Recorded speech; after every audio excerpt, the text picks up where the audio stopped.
பிரெண்ட்வுட்ஸ் நேயர்களுக்கு வணக்கம். அதிமுக பாஜக கூட்டணி ரொம்ப சூப்பராகவே செயல்பட்டு இருக்கு. அவங்களுக்குள்ள எந்த முரண்பாடு இல்லை அப்படின்னு சொல்லிட்டு அந்தந்த கட்சி தலைவர்கள் சொல்றாங்க.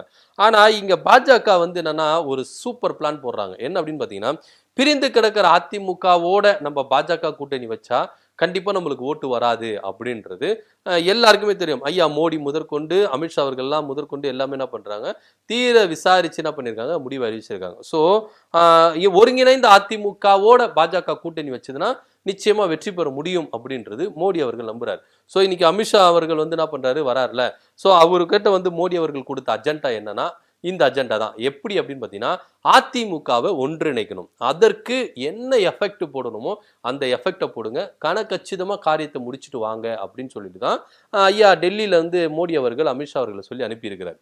ஆனா இங்க பாஜக கூட அதிமுக சேரும் பொழுது என்ன சொன்னாங்க அப்படின்னு பார்த்தீங்கன்னா, ஒருங்கிணைந்த அதிமுகவை இணைந்து வாங்க அப்படின்னு சொல்லி பாஜக சொல்லும் பொழுது அதிமுக என்ன சொல்லுச்சுன்னா, இங்க பாருங்க நான் வரேன், எனக்கு அதை பத்தி கவலை கிடையாது, ஆனா சசிகலாவை சேருங்க, ஓபிஎஸ் சேருங்க, டிடிவி தினகரை சேருங்க அப்படின்னு சொல்லிட்டு தயவு செய்து நீங்க வராதீங்க, நான் கூட்டணிக்கு வரணும்னா இவங்க பேச்சு நீங்க எடுக்க கூடாது அப்படின்னு சொல்லிட்டாங்க. இதை தவிர்த்துட்டு பாஜக கூட்டணியிலே அவங்க இருக்கக்கூடாது, தேசிய ஜனநாயக கூட்டணியிலேயே ஓபிஎஸ் டிடிவி தினகரன்லாம் இருக்கக்கூடாது, அதிமுகனா அது நான் மட்டும்தான் இருக்கணும், அவங்களால இருக்கக்கூடாது. ஏன் அப்படின்னு பார்த்தீங்கன்னா, இப்போ தேர்தல் பிரச்சார மீட்டிங் போடுறாங்கன்னா, இப்போ ஐயா மோடி வராருன்னா கூட்டணி கட்சி தலைவர்கள் எல்லாருமே என்ன பண்ணுவாங்க, அந்த ஸ்டேஜில் இருப்பாங்க. ஸோ அப்போ சசிகலாமா வர வேண்டியது இருக்கும், டிடிவி தினகரன் வர வேண்டியது இருக்கும், ஓபிஎஸும் வர வேண்டியது இருக்கும், அப்போ பரஸ்பரம் பார்த்துக்க வேண்டியது இருக்கும். என்னையா இப்படி ஆயிருச்சு அப்படின்ற ஒரு மனசு கஷ்டமா சங்கடமா இருக்காதா? ஏன்னா இபிஎஸ் சசிகலாவுக்கு எந்த அளவுக்கு துரோகம் பண்ணியிருக்கிறாரு, ஓபிஎஸ்க்கு துரோகம் பண்ணியிருக்கிறாரு. ஸோ சங்கடமா இருக்கல இபிஎஸ்க்கு. அதனால இபிஎஸ் என்ன பண்ணாருன்னா, தயவு செய்து கட்சிக்குள்ள மாத்திரம் இல்ல கூட்டணிக்குள்ளே அவங்க வேண்டாம், அவங்கள துரத்திருங்க அப்படின்ற ரேஞ்சில தான் பாஜக கூட்டணியில சேரும்போது அதிமுக வச்ச பிரதான நிபந்தனையா இருக்கு. ஸோ அந்த டைம்ல இவங்க கூட்டணிக்குள்ள வரணும் அப்படின்றதுக்காக பாஜக என்ன பண்ணிச்சு, அவங்க பேச்சே எடுக்கல. ஏன்னா 2024 நாடாளுமன்ற தேர்தலில் அதிமுக என்ன பண்ணிச்சு, பாஜக கூட கூட்டணி இல்லைன்னு சொல்லிட்டு பிரிஞ்சு வந்துருச்சு. ஆனா அப்போதைய பாத்தீங்கன்னா அதிமுக சப்போர்ட்டா இருந்த அதிமுக ஓட்டெல்லாம் வாங்கக்கூடிய இடத்துல டிடிவி தினகரனும் ஐயா ஓபிஎஸ் அவர்களும் என்ன பண்ணாங்க, பாஜக ரொம்ப உறுதுணையா இருந்தாங்க. குறிப்பா நம்ம சொல்ல போனோம்னா ராமநாதபுரம் தொகுதி, தேனி தொகுதி, இந்த ரெண்டு தொகுதியில பாத்தீங்கன்னா 2வது இடத்துல வந்தாங்க. ராமநாதபுரத்துல ஐயா ஓபிஎஸ் நின்னாரு, தேனி தொகுதியில டிடிவி தினகரன் நின்னாரு. ரெண்டு பேரும் என்ன பண்ணாங்க, திமுக அடுத்தது 2வது இடத்துல என்ன பண்ணாங்க, வந்தாங்க. சோ 3வது இடத்துல தான் பாத்தீங்கன்னா அதிமுக எல்லாம் ஆரம்பிச்சது. சோ அப்படி பார்க்கும்போது அதிமுக ஓட்டு பாத்தீங்கன்னா குறிப்பா ஓபிஎஸ் அவர்களுக்கு இருக்குது அப்படின்னு சொல்லிட்டு பாஜக நல்லாவே நம்புது. எடப்பாடி பழனிசாமிக்கு அங்க நம்பிக்கை இல்லை அப்படின்றத தெரியுது. உண்மையும் அதுதான். ஏன் அப்படின்னு பாத்தீங்கன்னா, ஓபிஎஸ்ஆ இபிஎஸ்ஆ நிற்கும் போது நிறைய பேர் ஓபிஎஸ்க்கு தானே பண்றாங்க, சப்போர்ட் பண்றாங்க. இபிஎஸ்ல டீம்ல இருக்கிறவங்களே ஓபிஎஸ்க்கு தான் சப்போர்ட் பண்றாங்க. ஏன்னா ஓபிஎஸ் அந்த அளவுக்கு தலைமை பண்பு இருக்குது. ஆனா இபிஎஸ்க்கு இருக்குதானா, இல்லவே இல்லை. ஏன்னா ஜெயலலிதா காலத்திலிருந்தே 2ஆம் தலைவராக அறியப்பட்ட முகம் எது அப்படின்னு பாத்தீங்கன்னா ஓபிஎஸ் தான். ஏன்னா ஜெயலலிதா ஜெயிலுக்கு போகும்போதும் சரி ஓபிஎஸ் அவர்களை தான் என்ன பண்ணாங்க, சிஎம் ஆக்கிட்டு போனாங்க. ஆனா திரும்பவும் அந்த விசுவாசத்தோடு என்ன பண்ணாரு, திரும்பவும் ஜெயலலிதா கிட்ட கொடுத்தாரு. சோ அப்பேற்பட்ட ஒரு மனுஷன் செல்வி ஜெயலலிதாவாலே அறியப்பட்ட தெரியப்பட்ட ஒரு 2ஆம் தரகட்ட தலைவர் யார் அப்படின்னு பாத்தீங்கன்னா ஐயா ஓபிஎஸ் அவர்களை தான் இருக்கிறதுன்றது நிதர்சனமான உண்மை அரசியல்ல. சோ அவங்களுடைய மறைவுக்கு பிறகும் ஓபிஎஸ் அவர்கள் என்ன பண்ணாங்க, முதல்வர் ஆக்குனாங்க. சோ அதுக்கப்புறம் ஒரு தர்ம யுத்தம் ஸ்டார்ட் பண்ணாரு. அப்படி தர்ம யுத்தம் ஸ்டார்ட் பண்ணும்போது கூட ஓபிஎஸ்க்கு மக்கள் மத்தியிலே சரி, அதிமுக நிர்வாகிகள் மத்தியிலே சரி, தொண்டர்கள் மத்தியிலே சரி அந்த அளவுக்கு அவருக்கு ஆதரவு இருந்தது. ஆனா திரும்பவும் ஒரு இபிஎஸ் பக்கம் போனார்ல, அப்போ அவருக்கு கொஞ்சம் சரிவு தான் ஏற்பட்டுச்சு. ஆனா இருந்தாலும் இப்போ அவர் ஓபிஎஸ் நின்னாலும் இபிஎஸ் இப்போ ஒரு தொகுதியில ஓபிஎஸ் இபிஎஸ் நிக்கிறாங்கன்னா ஓபிஎஸ் தான் வின் பண்ணுவாரு. அடிமட்ட தொண்டன் முதற்கொண்டு என்ன பண்ணுவாங்கன்னா ஓபிஎஸ்க்கு தான் என்ன பண்ணுவாங்க, ஓட்டு போடுவாங்க. ஏன்னா அந்த நிலைமையில என்ன பண்றாரு, சோ அந்த அளவுக்கு நம்பிக்கையில ஓபிஎஸ் அவர்கள் இருக்காரு, இபிஎஸ் மேல நம்பிக்கை இல்லை. ஏன்னா ஏகப்பட்ட துரோகங்கள், நம்பிக்கை துரோகங்கள், ஏகப்பட்ட பொய்கள், ஏகப்பட்ட தோல்விகள், தலைமை பண்பு அவருக்கு சரியில்லை அப்படின்றத அதிமுக தொண்டனே என்ன பண்றாங்க, நம்புறாங்க. ஆனா இங்க பாஜகவும் அதுதான் நம்புது.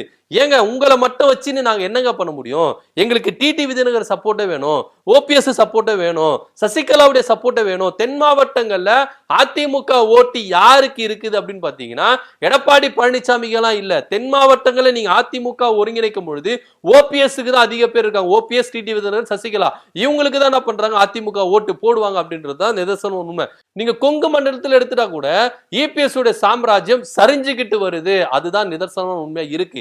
ஏன்னா சேலத்திலேயே யாருமே அவரை நம்புறது இல்லைங்க. அவர் வீடு இருக்குல்ல, அந்த வீடு இருக்கிற வார்டுல கூட அவர் ஜெயிக்க முடியல. திமுக காரங்க தான் பண்ணாங்க, ஜெயிச்சாங்க. சோ அந்த அளவுக்கு தான் இபிஎஸ் ஓட தலைமை பண்பு இருக்கு.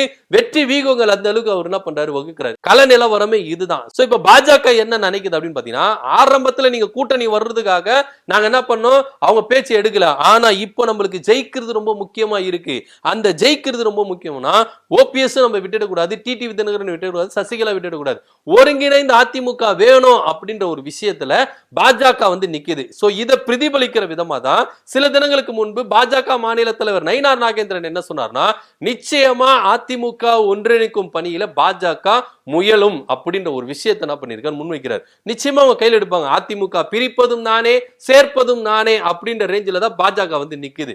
இப்போ இவங்க வந்து அதிமுக கட்சி பிரிஞ்சு கிடக்குதுன்னு சொல்லிட்டு கவலைப்படுறதுனால ஒன்றிணைக்கல.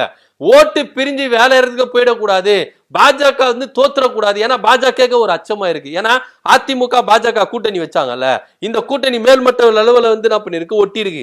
ஆனா கீழ்மட்ட லெவல், அடிமட்ட தொண்டை லெவல்ல ஒட்டி இருக்கானா, ஒட்டவே இல்லை.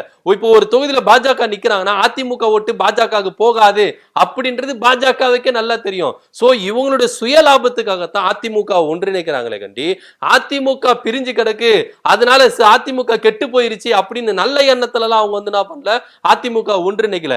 இதுலயும் பாஜக சுயநலம், இதுலயும் பாஜக குளிர் காயணும் அப்படின்ற ஒரு எண்ணத்தினாலதான் இப்ப அதிமுக ஒன்றிணைக்கும் பணியில என்ன பண்ணிருக்காங்க, இறங்கி இருக்கிறாங்க. சோ இதுல இன்னொரு விஷயம் என்ன அப்படின்னு பாத்தீங்கன்னா, ஓபிஎஸ் வைத்து இபிஎஸ் எப்படி டவுன் பண்ணணும் அப்படின்ற ஒரு விவகாரத்திலும் பாஜக இறங்கி இருக்கு. நீங்க குறிப்பா அண்ணாமலை எடுத்துங்க, நயினார் நாகேந்திரன் எடுத்துங்க, இபிஎஸ்ஸையும் டிடிவி தினகரனையும் சசிகலாவும் விட்டு கொடுக்காதவங்க.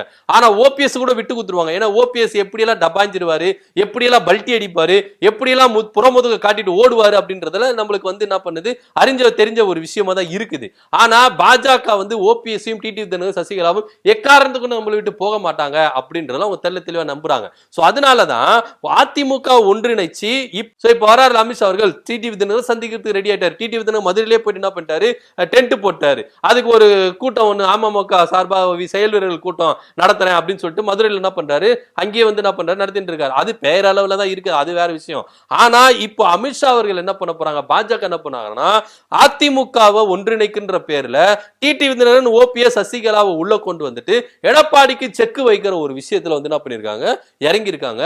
ஏன்னா இப்போ சந்திக்க போறதுல இபிஎஸ் சந்திக்க போறாரோ இல்லையோ, ஓபிஎஸ்ஸையும் டிடிவி தினகரனையும் சசிகலாவை சந்திக்கிறதுக்கு அவர் தயாரா இருக்கிறாரு அப்படின்றதுல எந்தவித மாற்று கருத்து இல்லை. ஏன்னா ஏப்ரல் 11 அமித்ஷா அவர்கள் வரும்போது ஓபிஎஸ்ஸையும் டிடிவி தினகரன் சந்திக்கவே இல்லை.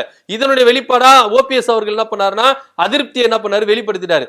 அமித்ஷா அவர்கள் எங்களை சந்திக்காதது எங்களுக்கு வந்து ரொம்ப வருத்தமா இருக்குதுன்னு. சோ இந்த தடவை இபிஎஸ் சந்திக்கிறாரே இல்லையோ, ஓபிஎஸ்ஸையும் டிடிவி தினகரனையும் சசிகலாவையும் சந்திக்கிறதா திட்டமிட்டு இருக்காங்க.